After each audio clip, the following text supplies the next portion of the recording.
I am Francis Cosana from East Bay Marketing, third year. Good afternoon. I am Javan Dabodabo from the College of Nursing and Allied Health Sciences. Okay, my name is Desiree Grace Bay Imperial.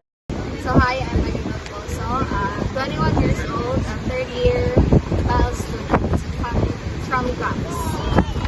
I am Quinton Juliano and my course is Bay Marketing Management. For me, Kai, I believe that people become better through suffering and challenges. Because as a people, as a person nga, mas maka-experience ko challenges at challenges sa akong life, mas gusto pa na ako nga enhancement, improvement nga, and bisan unsa pa ang moabot for me in the future, dili na ko mahadlok and mas motivate pa ko nga do better in life because agi sa akong ma-experience nga challenge and suffering. Question that I receive is, do you believe people become better through suffering and challenges or through comfort and happiness? Well, my answer will be is yes.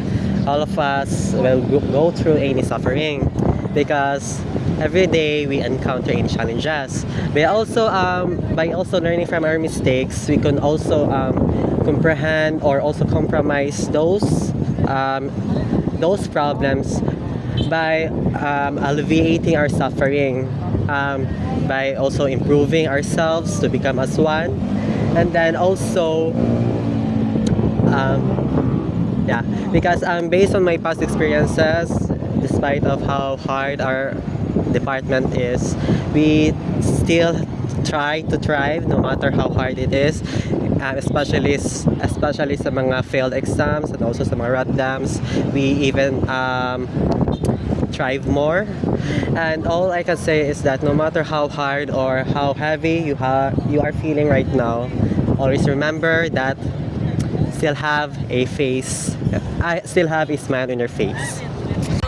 I'll answer kay I do believe nga better good ang tao through suffering and challenges kay dila man ta maka-learn mga sa atong kanabitang mga gipagian dila ta maka-learn para malampasan atong mga challenges sa atong ginabuhat. Personally, my answer to this question would be comfort and happiness because I believe that those aspects would be able to bring out a person's most better values. When you are someone who was born and cultivated through an environment of comfort and happiness, then you would be able to adapt those values yourself. That's all. Thank you.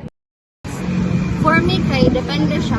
Kay it depends on how person kanabitang i-take nila ang ilang suffering and challenges or comfort and happiness kay namang uban nga ang ilang tolerance kay bubura bitaw kaayo like gamay kasakit, gamay mga suffering kay like ma-down kay sila. Dayon right comfort or happiness manggali kay like ilang i-take advantage. So para nako it depends on the person. Muligon yun ang tao og kagig mga challenges kay part pag sa tong life mga challenges.